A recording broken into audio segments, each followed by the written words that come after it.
It was around 2 a.m. I was 6 years old. I was diagnosed with ADHD at 4. A symptom of ADHD is insomnia, so I've never fallen asleep easily. I was waiting for the sun to rise so that I could wake up my mom and dad and we could play games. I heard a truck outside. I remember I thought it was odd because I had never heard a car after dark. I decided I would look out the window to see it drive by.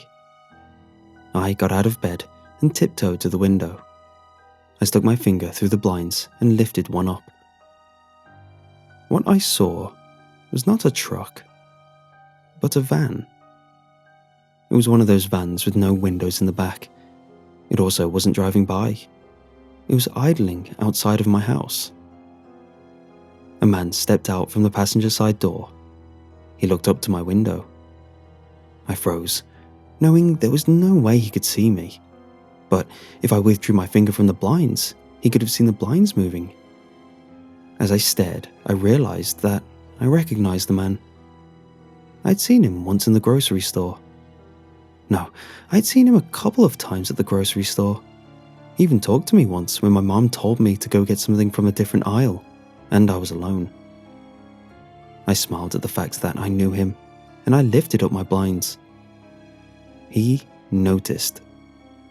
He saw me and started waving as he put a smile onto his face. I waved back. He motioned for me to come outside. I nodded and tiptoed to my bedroom door. I gently turned the knob and pulled it open. I tiptoed all the way down the stairs and out of the front door. He smiled at me and said, "You ready?" I looked at him, confused. "Ready for what?" I whispered. "To go to Disneyland," he exclaimed. "Your parents wanted me to take you tonight." I got excited. I had never been to Disneyland before, but my friends from school all told me it was the happiest place on earth. He took my hand and led me to his van. He opened the back and told me to sit down and be patient. I walked in and sat on the ground because there were no seats. He closed and locked the doors. The van started moving. After a little while, it stopped again. I was expecting him to open the doors and tell me we're at Disneyland, but instead, when the doors opened, the man was standing outside with another little boy. "He is going to Disneyland with us," the man told me. I smiled, knowing that I could make a friend on this trip. I'd never seen the boy before. He told me his name was Jim, and we became friends instantly. Along the way, we kept stopping, and the man kept putting kids in the back of the van. There were at least 10 kids in total by the time we started actually driving to Disneyland. It took a long time to get to our destination. When the man opened the door, it was not what I expected. I thought Disneyland was going to be beautiful, but instead it was just some big square building. When we walked in, they made us take off our shoes. They then proceeded to split us up and put us into cells. It reminded me of jail. I sat down in my room and tapped my foot out against the floor in front of me. The next day, I found out where I was, or at least why I was there. These people steal children and take them to their lab. They create these awful fluids and they inject into us and see our reaction towards them. They told us that once they find the right one, they're going to make it go airborne. I went in to get tested the second day I was there. They told me that they were going to go easy on me for the first day. They strapped me down in a chair. The testing room was a white room with a chair in the middle of it. There was a window on the wall by the door so that the doctors could see the patient's reactions to the injections. They put the needle into my vein. I felt a thumping in my arm, and then my arm went numb. You'd think it wouldn't hurt because I couldn't really feel anything, but the numbness hurt in itself. I have no idea what they've injected me, or anyone else here over the years, but I do know that I've been lucky. There was a boy named Tom. He went in one day, and every day after that, I would see him staring at walls. He would yell at them as if someone was there. Over time, this got worse, and one night, Tom disappeared. I remember asking the doctor where he went, but all I got in return was, he was a failed experiment. There was also this girl named Meredith. She went in one day, and the next, she was talking to herself. She would repeat all day and all night in a panicked voice, "They're not going to stop. They're going to be there when you die. They're not going to stop. They're going to be there when you die." Nobody even tried to understand what she meant by that. After a week, she wouldn't stop, and she disappeared too. I think the one that got the worst of them, though, was my best friend Jim. Jim went in one day and came out fine. The next day, he seemed fine too. We only got one meal a day, and it was lunch. On the third day, at lunch, Jim took his knife and cut his wrists open. Everybody screamed, but Jim wasn't fazed, and a couple of seconds later, it healed. When everybody settled down, Jim whispered to me, "We could escape, you know. We could run, and if I ran behind you, every bullet that would shoot at us would hit me, and I'd be fine." I looked at him and smiled.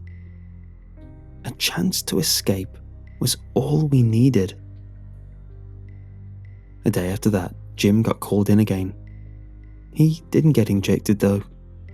Instead, the doctor pulled out a knife and told him to cut himself. Jim did. Repeatedly, he cut himself with a knife, and each cut healed.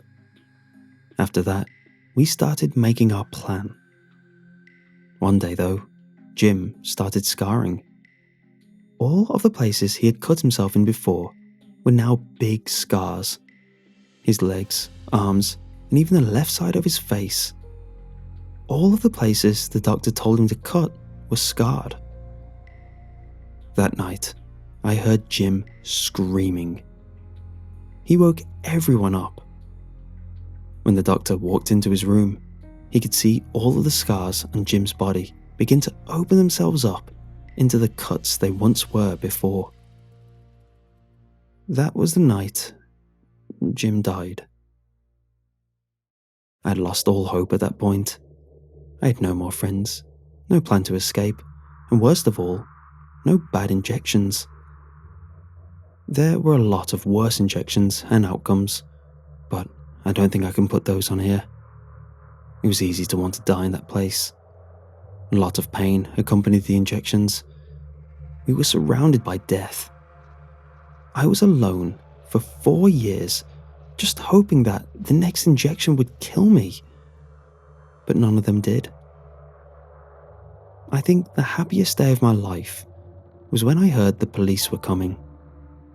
Maybe it was just a rumor, but it was enough to give me hope. And even better, the doctor didn't know about the police. A kid was the one that saw them. I had one question I needed to ask the doctor though. I found him and asked, "Sir, why did you make us take off our shoes when we got here?" The doctor replied with, "Shoes take away the pain. When you wear shoes, you can't feel the ground you walk upon. You can't feel the rock you accidentally kick or the goat head you step on. I didn't want the same reaction to the injections. I needed you to feel the pain." The police somehow got through the iron doors. They saved all of the kids. They shot the doctor as he was trying to escape, as well as all the other workers. Needless to say, they deserved it. I had lost track of time in that place. When I went in, I was 6, but when I got out, I was 15. I hadn't wore a pair of shoes in 9 years. It's something one doesn't think about until they go through it. The police found my dad and sent me back to him. My dad was ecstatic to see me. My mom had killed herself because of the guilt she faced. She thought there was something she could have done to save you from this, my dad told me. I also found out that the farmer that owned the land had died years before I even got to the building. They built it a year after they found out no one owned the land. A new farmer bought the land recently and saw the weird building in the back. He didn't know how to address it as he was told the land was empty, so he called the police. And he saved a lot of lives by doing so. I'm so thankful for that man. Everything is weird now. I'd gotten used to my schedule in that place. Now, I don't know what to do. I have to deal with life as if 9 years weren't just stolen from me. I miss Jim every day. I always think about how life would be if we had both made it out of there alive. The thoughts are haunting. I still don't know what injection was supposed to be the right one, and I still haven't been able to get used to shoes.